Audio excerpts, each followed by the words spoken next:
Magandang mapagpalang araw muli sa ating lahat mga boss, and welcome back to my YouTube channel, Fishkeeper. So what's up sa ating lahat mga boss.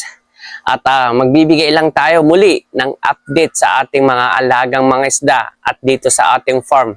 Kasi mula nung huli nating video, yung kay Bagyong Pipito pa lang yung huli kong upload. At pagpasensyahan nyo na sa mga followers natin dyan, sa mga subscribers natin. At matagal-tagal din na hindi rin ako nakapag-upload ng ating mga video. At hindi rin nakapag-update kung kumusta na ang ating farm. So, itong sasabihin ko is ikukwento ko na lang. Gawa nga ng hindi ko nakuhanan ng mga video kasi sobrang busy natin dito sa ating farm. Bali, ang dahilan nga po pala kung bakit hindi ako nakakapag-upload at hindi ako nakakapag-update sa inyo mga boss is dahil busy tayo. At marami tayong mga inaayos kasi dito. Unang-una, yun nga, yung farm natin. Pangalawa, itong tinitirhan ko sa ngayon. Gumagawa kasi ako ng pinaka-cover kung saan ako natutulog, lalong-lalo na yung pwesto ng tinutulugan ko. At kailangan din kasi natin ng may seguridad din naman kasi yung sarili natin, lalong-lalo na pag ganitong sitwasyon na bumabagyo. At anytime, pwede rin tayong madaganan ng ating bubong, lalo na itong tinitirhan natin dito is napakarupok na. Lahat nga ata ng parte ng nito, sulok nito is meron ng mga anay, lalong-lalo na yung mga poste nito. At hindi lang yun, kahit yung mga taas nito is marupok na. Kaya nag-iingat na lang tayo. At yun nga, buti na nga lang at meron pa tayong mga extra. At nagamit natin yung mga iba nating pera dito sa ating farm.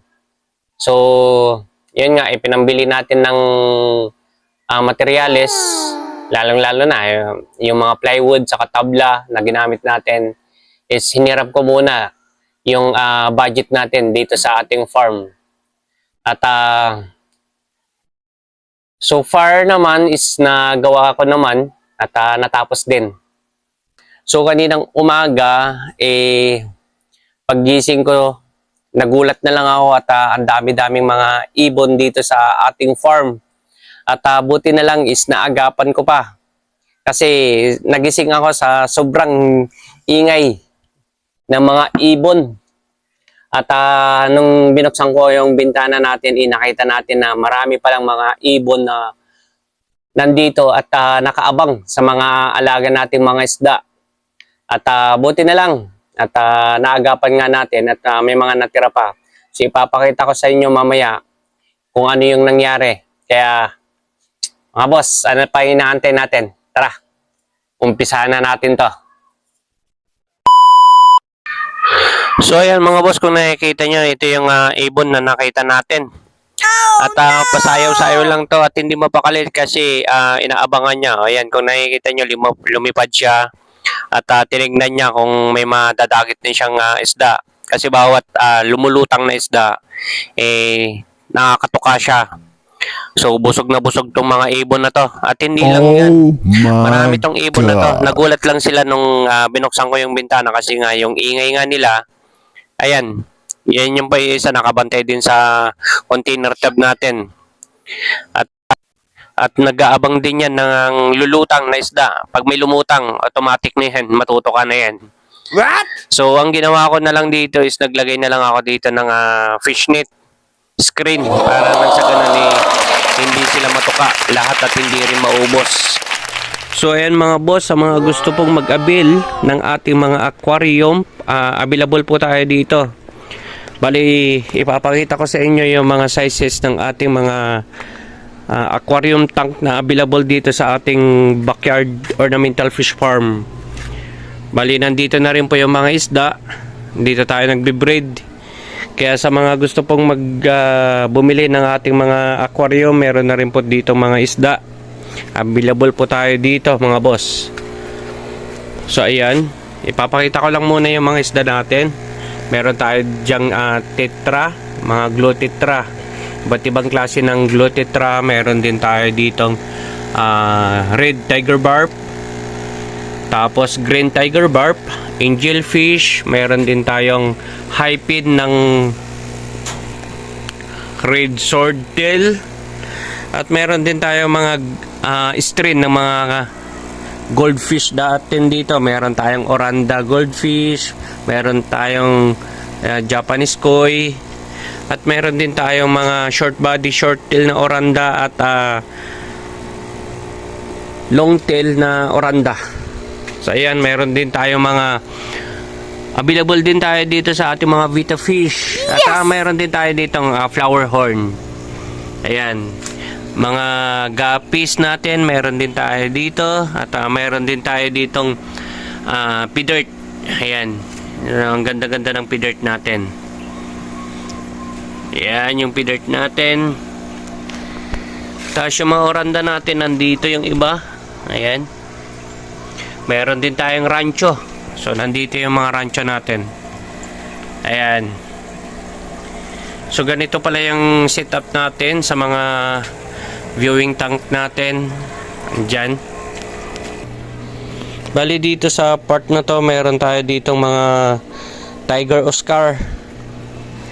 At dito naman sa kabila, Tiger Barb. Doon sa kabila doon sa ating ref tab, meron din tayo dyan hammerhead. At ito naman yung ating mga goldfish. Ayan. Ayan mga boss, ito yung mga guppies natin, mga breeder. Ayan, meron din tayo ditong yellow danyo saka pink danyo mga boss. Dito rin yung ano natin. Ayan, haba head natin, hammerhead. Ayan. Ayan. Pagpasensya nyo na kung hindi masyadong nakikita. Ayan, naglalanguyan sila. Tatanggalin natin tong uod, nakakasira to sa ano natin. Lipat natin sa iba. Ayan. So balik na tayo dito sa ating mga viewing tank at mga sizes ng ating mga aquarium mga boss. So meron tayo ditong 4x6x6 na viewing tank. Ayan. Marami po tayong stocks niyan mga boss. At meron din tayo ditong 4x8x6. Ayan. Pang beta fish po yan mga boss. At yung mataas po, ito yung mga mataas na pang beta fish din na 4x6x8. Ayan, available po tayo. At yung 2.5 gallons natin, papakita ko yung 2.5 gallons natin. Ayan, with removable na divider. Ayan, tatanggal po siya. At pag nilagay po natin, ayan po yung size po ng 2.5 gallons na divider. Ayan. So, ayan po mga boss. Halos isang dangkal din po siya sa kabila. Tapos halos isang dangkal din dito. So, ayan po siya. Ayan ang itsura niya. Malaki pa rin. At ito yung ano natin. 10 gallons natin. Ito without divider. Pero meron tayong with divider na naman dito ulit. Ayan. Ito yung 10 gallons natin na with divider. Meron din tayo ditong 5 gallons mga boss. At yung isa na malaki natin, yung 15 gallons, may divider din. Bali, gumagawa din tayo ng mga malalaking aquarium. Pero yung mga malalaking aquarium na kasi is ano natin yun, order. Made to order na po yung mga yan mga boss. So ayan, yan yung mga available natin. Kaya pag bumili kayo ng aquarium dito, syempre makaka-discount na kayo sa ating mga alagang isda kung dito na rin po kayo bibili. Ayan. Ayan yung mga Vita fish natin. Ayan. At mayroon pa tayo dito. Ayan din. Saka mga flower horn, yung mga monster fish natin, mayroon din tayo dyan. Kaya mga boss, ano pa inaantay nyo? Punta na po kayo dito at makakuha kayo at makakabili kayo ng discounted na po. Mura lang po tayo magbenta ng mga alaga nating mga isda at mga aquarium tank. Ayan. So marami pa tayong mga stock yan mga boss yan. At dito pa. Ayan. So ayan mga boss, hanggang dito na lang muli ang ating vlog sa ngayon. At ako'y muling nagpapasalamat sa lahat ng mga followers natin dyan, subscribers natin dyan, na laging nakaabang sa aking vlog. At sa mga baguhan dyan, ako ay humihingi ng tulong sa inyo na sana ma-click nyo na rin ang subscribe at pati na rin ang notification bell para sa mga update natin sa mga susunod nating mga vlog. So, sana sa mga kaibigan din natin dyan at mga followers natin, sana may share nyo rin tong video na to para sa mga katulad natin ng mga baguhan ay magkaroon din sila ng idea kung paano mag-alaga ng mga ornamental fish. Kaya hanggang sa muli, ako ay nagsasabi sa inyo ng maraming salamat. Paalam!